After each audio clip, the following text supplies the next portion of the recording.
Bonjour, nous allons voir au travers d'un exemple comment réaliser un test de comparaison de moyenne lorsque les écarts types des populations dont sont extraits les échantillons ne sont pas connus.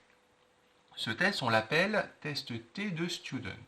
Avant de pouvoir le faire, il faut vérifier que les variances de ces populations ne sont pas significativement différentes en utilisant pour cela un test F de Fisher-Snelldécor, à faire donc au préalable.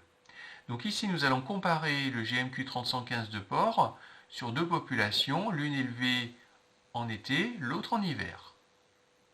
On a prélevé un échantillon de 13 porcs engraissés en été, sur lequel on a relevé un GMQ 3015 moyen de 498,5 g et un écart type de 21,25 g.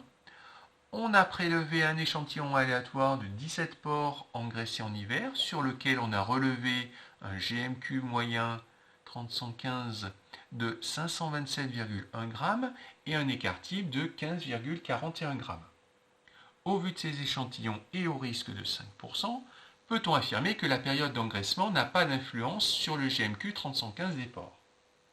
Pour répondre à cette question, nous allons faire un test T de Student. Il faut avoir au préalable vérifié que les variances des populations sur le GMQ 3015 ne sont pas significativement différentes. On va poser nos hypothèses H0 et H1. Alors l'hypothèse H0, l'hypothèse nulle, se traduit toujours par une égalité, c'est que la période d'engraissement n'a pas d'influence sur le GMQ 3015 des porcs. Autrement dit, c'est le même en été et en hiver. L'hypothèse alternative, elle, provient de la question qui nous est posée. Ça va être ici que la période d'engraissement a une influence sur le GMQ 3015 des porcs. Autrement dit, ce n'est pas le même en été et en hiver. Pour définir notre variable aléatoire de décision, nous avons besoin au préalable de définir 4 variables aléatoires. X bar 1 et S1 sont associées au premier échantillon. Elles associent à tout échantillon aléatoire de 13 porcs engraissés en été la moyenne et l'écart type du GMQ 3015. X bar 2 et S2 sont elles associées au second échantillon et elles associent à tout échantillon de 17 porcs engraissés en hiver la moyenne et l'écart type de leur GMQ 3015. Sous l'hypothèse H0, on définit notre variable aléatoire de décision. Son expression, c'est x bar 2 moins x bar 1 divisé par racine carrée de 13s1 carré plus 17s2 carré sur 28, facteur de 1 sur 13 plus 1 sur 17. Elle est distribuée selon la loi de Student à 28 degrés de liberté. On retrouve dans l'expression de la variable aléatoire de décision 13 et 17 les tailles de nos échantillons à deux endroits et 28 ici au dénominateur qui est notre nombre de degrés de liberté, on l'obtient en additionnant 13 et 17 et en enlevant 2, un pour chaque échantillon, et on obtient bien 28 degrés de liberté.